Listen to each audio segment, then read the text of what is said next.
But the question was, how can Christianity be shared in a culture of diversity as the view that makes the most sense out of the world as we find it? In other words, we're saying, hey, we're right. Our view is correct. Your view is wrong. I mean, that's the bluntest way to put it, and it's not best to put it that way, but this is what it amounts to. We are campaigning for people to reconsider the way they view the world and to encourage them to view the world in a different way. And the way that we're asking them to review it is not just another way, but it's the way. It's an accurate view of reality. We want them to be in touch with the world the way it really is. And this is God's world. Okay?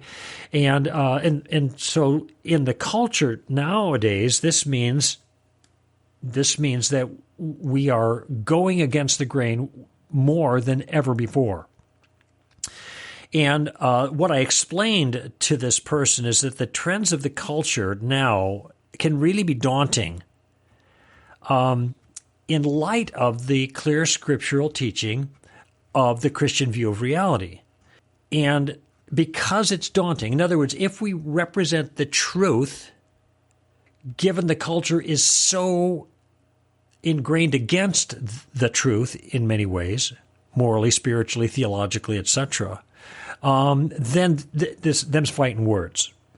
This is kind of the way it feels sometimes. And there is a temptation that many Christians have to present a kind of kinder and gentler version that seems to fit better with the cultural diversity or with a relativistic mindset. In other words, well, let's calm down a little bit. Let's not be so dogmatic. Let's not act like we're right. Let's, be more flexible when it comes to moral issues and that kind of thing. Now, if we do that, we're going to get a better reception in one way. I don't mean more people are going to become Christian. I think not real Christians. But I think we're going to get less heat from the culture if we back off of some of these hot button issues. And I think this is what is happening in what's come to be known as progressive Christianity. You have a group of Christians, a large group of Christians, a species, so to speak, of Christians that are tracking more with the culture and the cultural values, but want to hang on to Jesus because Jesus is Jesus. He's pretty cool. Let's face it. He's a player, right? So we want to hang on to Jesus and some of the things that Jesus talked about, and generally this means overemphasizing things in an unbalanced way in terms of Jesus' teaching, but de-emphasizing those other biblical things that are just causing trouble in the culture, okay? And I can understand the sentiments, but what that does is eviscerate Christianity, because Jesus isn't just first among equals. He's not like one of many.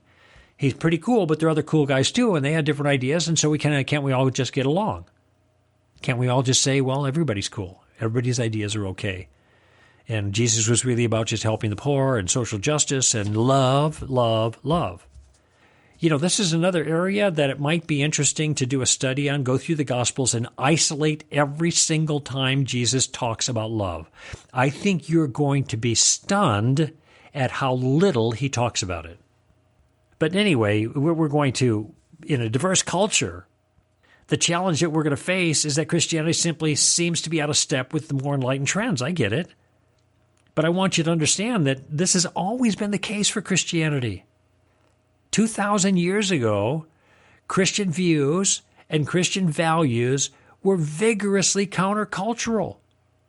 And there was no attempt made by Christians to try to form-fit Christianity to the culture's ideas. Absolutely none. If they were willing to do that, they wouldn't have died in such numbers for being faithful to Christ. There wouldn't have been so many martyrs. They weren't trying to form-fit their Christianity to the culture, to blend into the cultural backdrop. Now, Paul did say in 1 Corinthians 9 that he would become all things to all men in order that by all means he might win some. But keep in mind what he's referring to here. He's not suggesting we adopt the culture's point of view, their values, their mentality, their morality. He's saying rather we should culturally, in the morally neutral cultural trends that don't compromise the deep truth of Scripture, we should be like them in those things. So, if it's cool, to have long hair in the group that you're in and that makes you fit in better, then grow your hair long. If you're like in an athlete thing and everybody's got their hair cut short, I don't know if athletes do that anymore, but I'm just saying. Paul says to the Jews, I'm not under the law, but for them I got circumcised, or actually had Timothy circumcised. Paul already had been. He was, as to them in those ways, in non-moral ways, tried to fit in culturally. That's great. That's the missionary mentality. All right. But then he gave other examples too of that. When dealing with Gentiles, he was different. Okay, he tried to fit in culturally. He didn't want to stand out as a weirdo in things that didn't matter. And when I lived in Thailand in 1982, I spent 7 months there working in a refugee camp, Cambodian refugee camp. And when I got back, things had changed a bit in our own culture. In our own church, there were people with I know it's no big deal now, but multiple purple hair or something like that, not just girls but guys too. And I think tattoos were starting to come in then. And this was all, and this was, I guess, the punk era. And so there's a certain way of dressing that kind of associated with that. And I know that people would say, well, they look just like people in the world. This was the criticism of those who were dressing this way, Christians in the church, but this is the way they were dressing. So they're criticized. They look just like the people in the world. And now I just come from a foreign country, and people who are Christians look different in many ways, especially in the tribal regions of Thailand, northern Thailand. They had different kinds of clothing. And if those people showed up in their tribal garb in Los Angeles, they would really stand out. They would look very different, okay? But they blended into their culture, okay? And so the thought that occurred to me with regards to these young people that were wearing this new kind of clothing and were identifying more with that other culture was that they looked just like the people who were in their cultural niche, which is the same as everybody else who is criticizing them. The people who are just wearing the Nordstrom deal, right? I was the Nordstrom guy. I bought my clothes at Nordstrom. So what did I look like? I looked like everybody in my cultural niche too. Did I look any different? What does a Christian clothing look like? Do we wear robes and sandals? Look like Jesus? No. The point is, and I was more sympathetic now to this changing circumstance, having been lived overseas, because I realize that people dress in ways that are consistent with their cultural group, and there's a value to that if you're trying to reach that group. You become more culturally near. You don't stand out in an odd kind of way. And now there are limitations to that, of course. I mean, things can get kind of crazy, but I'm just saying the identification with a cultural niche that the young person has doesn't mean that they're worldly. They're dressing like the world, because the rest of us are dressing like the world too. We are dressing like those within our cultural niche. And so Paul is just saying that, this is one way we can accommodate, we can blend in morally neutral way, blend into the culture that we find ourselves in as much as possible in non-moral areas that don't compromise the basic truths of the Bible.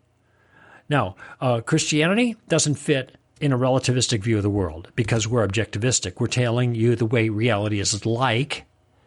We are not telling you our mere beliefs or our preferences. Okay?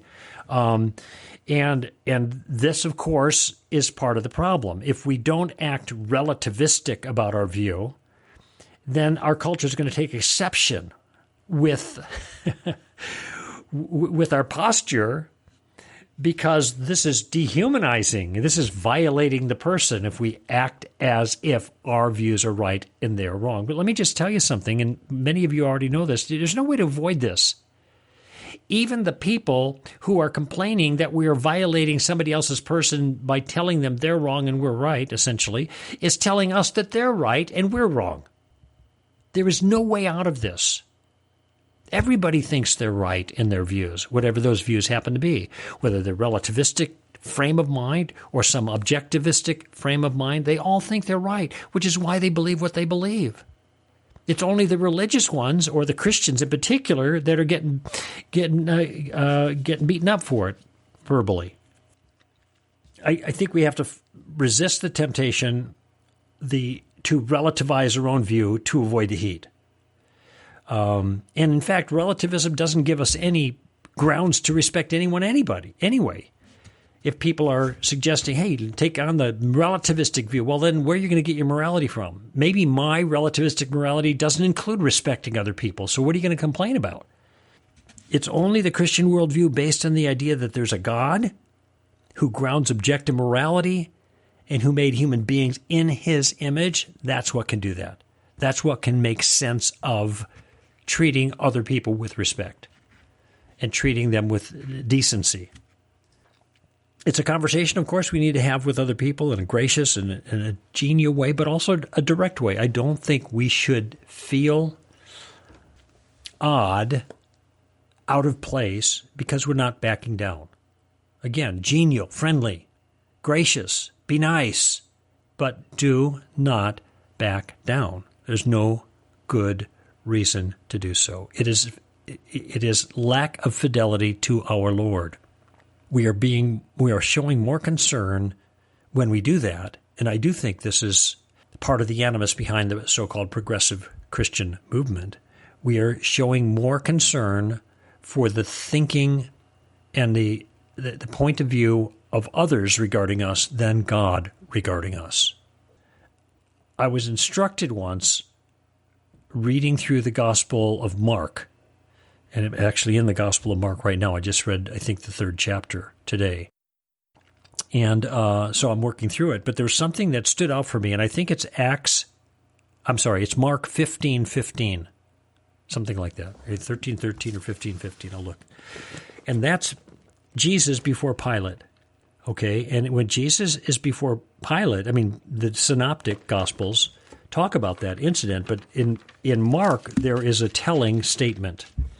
Here it is, Mark 15:15. And the crowds are shouting, crucify him, crucify him. And Pilate, somewhat in defense of Jesus, he doesn't understand this. This person has not done anything wrong. And that's what he says to them. Why? What evil has he done? But, the text says, they shouted all the more, crucify him. And then verse 15. And this is one that you should memorize this, especially with what we're facing and when there is the impulse, the temptation to back down, to modify, to make our message kinder and gentler, to pacify others. Here's what Mark 15:15 says. Wishing to satisfy the crowd, Pilate released Barabbas for them, and after having Jesus scourged, he handed him over to be crucified. Because Pilate wanted to please the mob, he handed over a murderer to them and took the innocent man, had him whipped, and had him crucified. So when I read that, I said to myself, I never want to be like Pilate. I never want to hand Jesus over in that way in order to satisfy the crowd, in order for me to look better to them. Look, if I'm being nasty, then shame on me. I'm not talking about that. There are lots of things that Christians do that they shouldn't do that dishonors Christ, and I'm among them. And we always have to be on the alert for that. I'm talking about something else. I'm talking about appeasement. I'm talking about compromise. I'm talking about backing away from the truth. I'm talking about backing away from Jesus. Actually, I'm talking about something worse. I'm talking about handing Jesus over to please the mob. Don't do it.